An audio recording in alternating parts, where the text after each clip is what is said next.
전쟁의 포화가 멎은 지도 어느덧 70년이 됐습니다. 해마다 전승절이 되면 어머니는 위대한 수령님으로부터 사랑의 명령을 전달받던 이야기를 해주곤 했습니다. 나의 어머니는 준엄한 전하의 나날에 직접 체험한 위대한 오보이의 사랑의 이야기를 더소 인민들 속에서와 조국해방 전쟁 참가자들의 회상기를 비롯한 여러 출판물들에 실었습니다.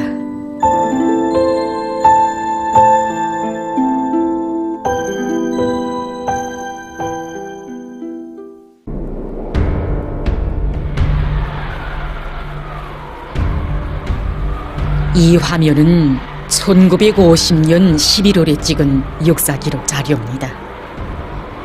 아군 연합 부대들이 전선에서 전면적인 반공격으로 넘어갔습니다. 반공격에 나선 인민군 군인들 모두가 새 속옷을 입고 있었습니다. 조국이 가장 어려운 시련을 겪을 때 반공격에 나선 모든 아군 연합 부대 군인들이 새 속옷을 입은 데 대해서는 아직은 많은 사람들이 모르고 있습니다. 1950년 겨울, 우리는 사나운 겨울을 이겨냅니다. 단순히 이겨낸 것이 아니라 이 겨울에 반공격으로 넘어가 적들을 38도선 이남으로 몰아냈다. 세계를 놀래운 이 비상한 힘은 어디에 있었는가? 1950년 11월 12일, 어머니는 뜻밖에도 위대한 수령님의 부르심을 받게 됐습니다. 재진격 준비를 갖추는 인민군 부대들에 대한 후방보장 임무를 수행하던 어머니는 후방 전국의 군관들과 함께 위대한 수령님께서 계시는 최고사령부로 향했습니다. 어머니는 그때 후방 천국 참모로 사업하고 있었습니다. 군사 칭호는 중위였고 나이는 19살이었습니다. 그날 어머니의 마음은 경애하는 최고사령관 동지를 만나 뵙게 된다는 그 기쁨으로 해서 하늘을 막 날 것만 같았지만 한편으로는 걱정이 앞섰다고 합니다. 최고사령관 동지께서 우리들을 왜 부르실까? 혹시 전선 형편이 더 어려워진 건 아닐까? 그런데 최고사령부에 도착하니 위대한 수령님께서 인민군 군인들에게 공급할 선동복 때문에 동무들을 불렀다고 하시면서 군인들에게 입힐 선동복을 인수에 올 때 대한 특별 임무를 어머니에게 친히 주시더라는 것이었습니다.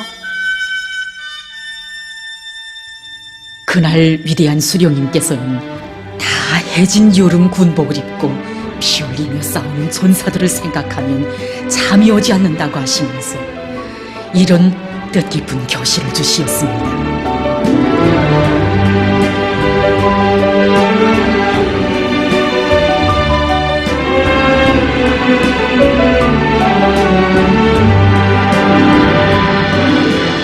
위대한 수령님의 명령을 받아하며 어머니는 후방 천국의 군관으로서 1950년 9월의 일을 가슴 아프게 돌이켜보았다고 합니다.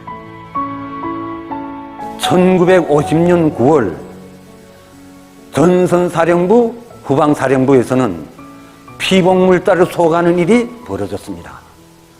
당시 전선사령부, 후방사령부 피복부에는 1, 2군 집단 가나 부대, 구분대들이 공급할 수 있는 많은 양의 피복물자들이 있었습니다. 전선사령부, 후방사령부에서는 전략적인 일수 후퇴가 시작되자 이 피복물자를 소개하기 위한 대책을 세워줄 것을 후방총국에 여러 차례 제기했습니다. 그러나 후방총국에서는 아무런 대책도 세우지 않고 있다가 미제가 인천으로 쳐들어오자 이 피복물자를 전부 소각할 때 대한 명령을 내렸습니다. 당시 후방총국의 중요 직책에 들고 앉아있던 자들은 최고사령부의 명령 지시도 제대로 집행하지 않고 있었습니다. 위대한 수령님께서는 인민군대의 전략적인 일시적 후퇴와 관련하여 후방 청국장에게 황해도와 종주를 비롯하여 여러 곳에 있는 쌀과 소못과 담요를 비롯한 전략물자들을 안전한 지대에 긴급 소개할 때 대한 지시를 여러 차례 주시었으나 이 자들은 그를 집행하기 위한 아무런 대책도 세우지 않았습니다.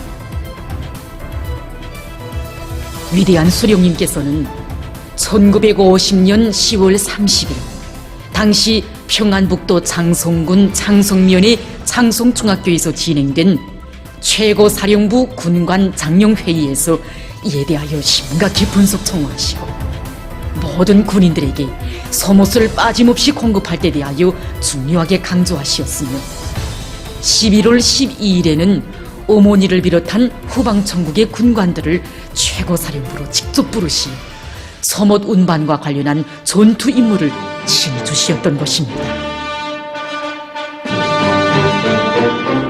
이 시기 미제는 5개의 종해군단들을 투입해서 후리수 마수 총공세를 감행하고 있었습니다. 그땐 조기 운명이 판갈이 되는 그러한 때였습니다. 이런 때에 군인들이 다해진 요르못을 입고 적들과 싸우고 있는 데 대해서는 누구도 관심을 돌리지 못했습니다. 그러나 우리 수령님께서는 군인들에게 소못을 입히는 문제를 작전과 전투의 승패와 관련되는 최중대사로 내세우셨던 것입니다. 세계 전쟁사 그 어느 갈피에도 우리 수령님처럼 생사를 판가리 하는 싸움터에서 전사들이 추위에 떠있으나 그리도 걱정하시며 소못 문제를 최대의 중대사로 내세운 가슴 뜨거운 이야기는 없었습니다. 대적이 덤벼드는 때 우리 인민군 군인들에게 섬동복을 입히는 것을 최대의 중대사로 내세우시는 위대한 수령님의 영상을 우러르니 어머니를 비롯한 후방천국의 군관들은 뜨거운 격정으로 눈곱을 적셨다고 합니다. 어머니는 곧 임무 수행에 착수했습니다. 일행은 윤락병을 포함해서 모두 셋이었습니다. 이들의 작은 어깨 위에 조선인민군 군인들 모두에게 입힐 소못이 실려 있었습니다. 최고사령관 동지의 명령을 받아 안고 우리가 목적지에 도착했을 때에는 소못이 미처 생산되지 않아 정해진 수량을 확보하지 못한 상태였다. 우리는 생산 현장의 노동자들과 침식을 같이 하면서 일도 함께하고 그들 앞에서 선동사업도 하였다. 노동자들은 낮과 밤이 따로 없는 긴장한 생산 끝에 소못 생산 과제를 제2일에 끝내었다. 이제 남은 것은 수송이었다.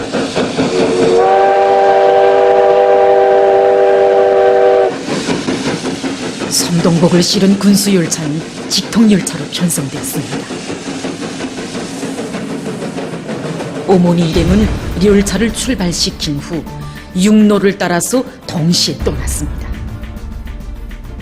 어머니는 령하 40도씨를 오르내리는 속에서 철도역들에서 열차의 정비와 화물의 안전 상태를 확인하고 중간역들에서의 정차를 최대한 줄이도록 했습니다. 그때 어머니의 임무 수행은 순탄치 않았다고 합니다. 불순 족대분자들의 책동이 계속 뒤따르고 있었습니다. 어느 한 철도 요괴송가는 어떤 자들이 섬동복을 실은 화차를 떼어내려고까지 했답니다. 그때 어머니와 일행 성원들이 간고한 전투를 벌여 놈들을 제압했는데 그때부터 열차 행군 전기간 무기의 안전장치를 풀어놓은 채 열차의 허위를 보장했다고 합니다. 이뿐만이 아닙니다. 그때 당시 그 대기온도가 영하 40도씨를 오르내리는 이런 강추위였습니다. 그리고 하늘에서는 그쪽 비행기가 하루에도 수십 차례씩 계속 폭격을 가하고 이런 난간들이 계속 막아나셨지만 우리 어머니는 최고사령관 동지께서 주신 임무를 기어코 수행해야 된다는 이런 한 가지 일념을 가지고 사선의 거비들을 해치면서 임무를 기어코 수행했다고 합니다. 어머니 일행의 적극적인 노력과 많은 사람들의 사심없는 방조에 의하여 군인들에게 입힐 소못은 무사히 목적지에 도착했습니다. 반공격하는 아군 연합부대 군인들에게 공급됐습니다. 위대한 수령님의 뜨거운 사랑에 고무된 인민군 용사들은 청천강과 장진반, 함흥, 청진 일대에서 적의 기본 집단을 포위 소멸, 반공격을 개시한 때로부터 12여일 만에는 공화국 북반부의 전 지역을 해방했습니다. 어머니는 슬아의 자식보다 멀리 있는 자식을 더 생각한다는 말이 있습니다. 어버이의 사랑은 불과 불이 오가는 전선을 넘어 멀리 적후의 인민군 용사들에게도 나사로이 비춰들었습니다. 김책 동지로부터 새서못 존량이 다 마련되었다는 보고를 받으신 위대한 수령님께서는 헛옷을 입고 싸우는 적후 전사들에게 서못을 하루빨리 보내주시려는 생각으로 밤잠도 제대로 주무시지 못하셨습니다. 적후 전사들에게 서못을 보내줄 방도를 모색하시던 위대한 수령님께서는 새로 적후로 들어가는 연합부대 전투원들 모두가 이 전선에서 싸우고 있는 군인들에게 서못을 한 벌씩 더 지고 들어가도록 방도를 찾아내셨습니다. 위대한 수령님께서는 1950년 11월 17일 최고사령부 야전지휘소에서 최연 동지를 제2군단장으로 임명해 주시면서 적후로 들어갈 때에 적후에서 싸우고 있는 군인들에게 공급할 겨울옷을 함께 가지고 가도록 하셨습니다. 11월 21일에는 청참호부 작전국장에게 이미 새 군복을 타 입고 출발하게 된 제5군단 전투원들이 적후에서 싸우고 있는 제43법영사단과 7법영사단 전투원들에게 공급할 서못을 운반히 가도록 할 때 대한 지시를 주셨습니다. 이렇게 돼서 적후로 들어가게 된 모든 부대들에서 전사이건 군관이건 할 것 없이 모두가 적후에서 싸우고 있는 군인들에게 공급할 서못을 쥐고 행군하는 세계 전쟁사에 있어 본 적이 없는 가슴 뜨거운 합폭이 펼쳐지게 되었습니다.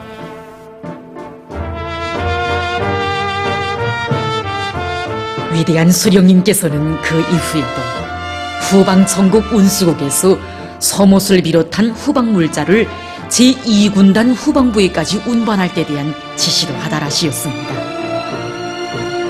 어머니도 위대한 수령님의 명령에 따라 온화한 구분대에 대한 서못 운반 임무를 수행하게 됐습니다. 전설로 성동복을 수송하는 인격이 정말 옳지 않았다고 합니다. 시천을 지나서 개천을 가까이 할 때가 갑자기 적들의 비행기가 나타났습니다.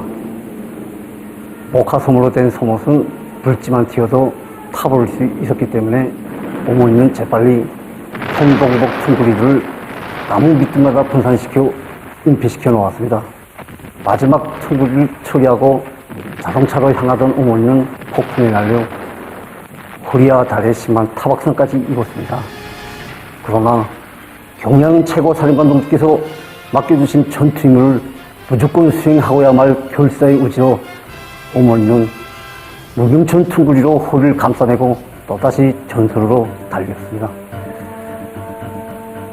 어느 위험길인가를 넘을 땐 자동차 바퀴까지 빠져 떨어져 나가지만 어머니는 부상당한 몸도 눈속을 헤치고 골짜기를 누비며 어수게 된 족들이 자동차에서 바퀴를 찾아 갈아대는 힘겨운 전투를 벌이면서 어머니는 끝끝내 최고 사령관 동지께서 주신 전투 임무를 수행했습니다. 위대한 수령님의 사랑이 어린 성동복이 최전선 부대들과 이전선 부대들에 도착했습니다.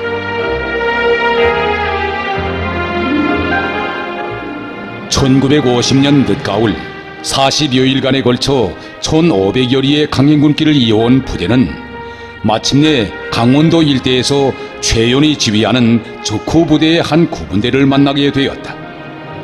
부대는 그들을 통해 끊어졌던 최고사령부와의 연계를 회복하였다. 연락이 회복되자 경의하는 최고사령관 동지의 사랑으로 포근한 소못이 도착하여 공급되었다. 전사들은 서로 얼싸안고 격정의 눈물을 흘리었다. 적후에서 최고 사령관 동지의 사랑이 어린 속옷을 받아 안고 얼싸안으며 감격에 겨워 눈물 짓던 지휘관들과 유격대원들, 그리고 어버이 사랑에 무한히 고무되어 불사신 마냥 적진을 향해 육박해가던 그들의 불굴의 모습을 지금도 잊을 수 없다. 전선 용사들이 받아하는 사랑의 서못에 깃든 이야기. 이는 가열한 전하의 나날이 수놓아진 하많은 사랑의 이야기들 중 한 편에 지나지 않습니다. 그 사랑은 평범한 사람들을 영웅으로 키웠고 싸움마당에서 승리와 위훈만을 떨치게 했습니다. 전하의 3년간 그 갈피갈피에 기록된 빛나는 승리들, 그 앞에는 우리 수령님께서 두신 이런 사랑의 전투 임무들이 먼저 놓여 있었다고 어머니는 늘 이야기했습니다.